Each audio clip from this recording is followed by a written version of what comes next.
One of the many advantages to having grown in the same garden for so many years is that we've had the opportunity to grow many different crop varieties. And through trial and error, we have a very good idea of which varieties we both enjoy and grow well in our garden. Today I'll share 11 of our favorite varieties to grow.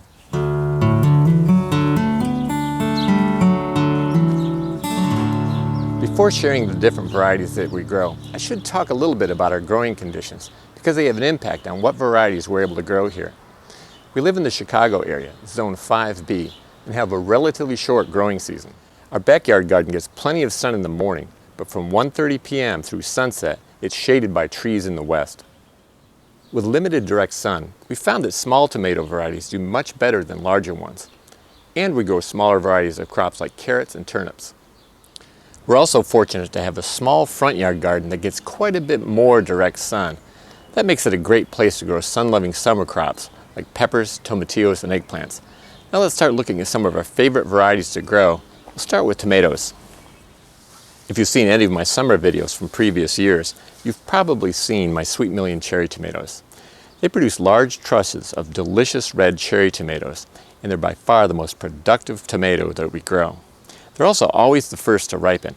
We planted these in the grow room in mid-March, and we should be harvesting tomatoes in a couple of weeks. They're also the only hybrid tomato we grow. My favorite pepper variety is Jimmy Nardello, a delicious sweet Italian heirloom that we're growing in containers in the front yard garden along with the rest of our peppers. The peppers are green now, but they'll be red when they're ripe. We planted them in mid-March and we'll start harvesting them very soon. We enjoy these peppers many different ways, raw, roasted, with pasta, and in sauces. Over on the other side of the garden, we're growing my favorite straight 8 cucumbers, which are just starting to climb their trellis. I enjoy their flavor, and they're the most productive cucumber we've ever grown. This year, as usual, I started them under cover before our last frost, but unfortunately the seeds were old and weren't viable, so I ended up starting them much later. As a result, the cucumbers aren't nearly as far along as they usually would be, and they're getting shaded out by other plants. Normally they'd be this tall by now. It wasn't easy picking my favorite potato variety. I love how all of them taste, but I decided to go with purple Vikings because I love the way they look. These potatoes were planted in mid-March under a single layer of 6mm greenhouse plastic, and they'll be ready to harvest very soon.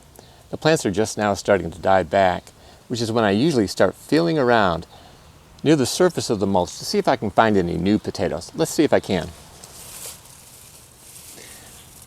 I just feel around the surface of the mulch until I find a little bump. Oop, there's a bump. Let's see what we got.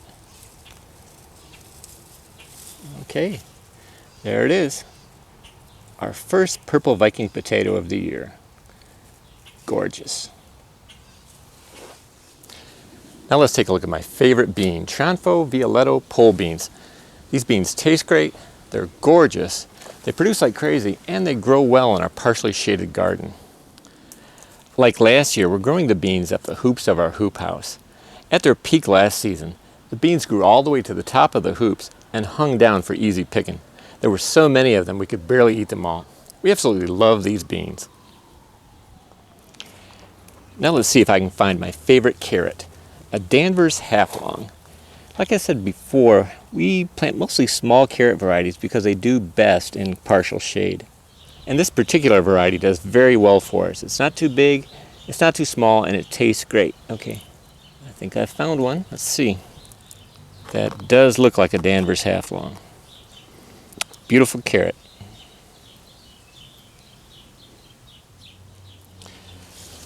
We're growing 3 different kinds of peas this year, but sugar snaps are still my favorite. They're crispy, sweet, and you can eat the whole thing, pod and all. We started our sugar snaps in mid-February under a single layer of cover, and they're just about done producing now. Let's see if I can find one.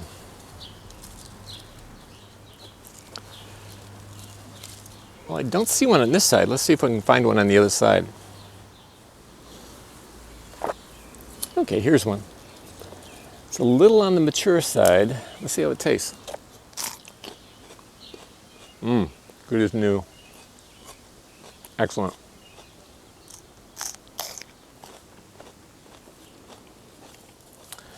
Okay, we love our kale, but my favorite variety is Dinosaur kale. I like the way it looks, I like the way it tastes, and it's our best producer. Bacterial soft rot is a recurring problem in our garden, and it decimates some kale varieties like red Russian kale. But our dinosaur kale is very resistant, and most of the plants survive. The fact that it's so resistant to bacterial soft rot is definitely one of the reasons it's our favorite variety. Picking my favorite winter squash is a tough one. We're growing acorn, butternut, and Cushaw, and we love them all. But I'm going to have to go with Cushaw, just for the novelty of it. It's the one very large fruiting crop that we can grow here in partial shade. Last year, just one fruit from our Cushaw plant was enough to make Cushaw chili, Cushaw stew, roasted Cushaw, and over a dozen delicious Cushaw pies. Choosing my favorite garlic is a no-brainer. Music garlic tastes great, is very cold hardy, and it stores very well for a hardneck variety.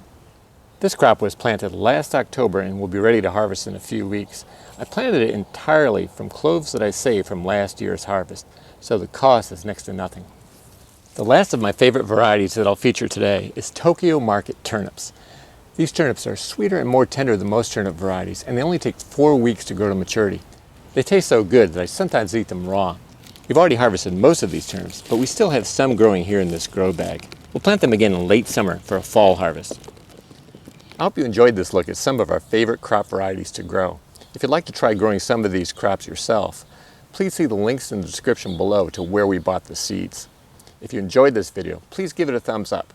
And if you haven't already, please subscribe for more videos on how to grow a lot of food on a little land without spending much or working harder than you have to. Eat that nip. Eat that nip, Aka. Yeah, is it good? I'm glad you enjoyed that, boy.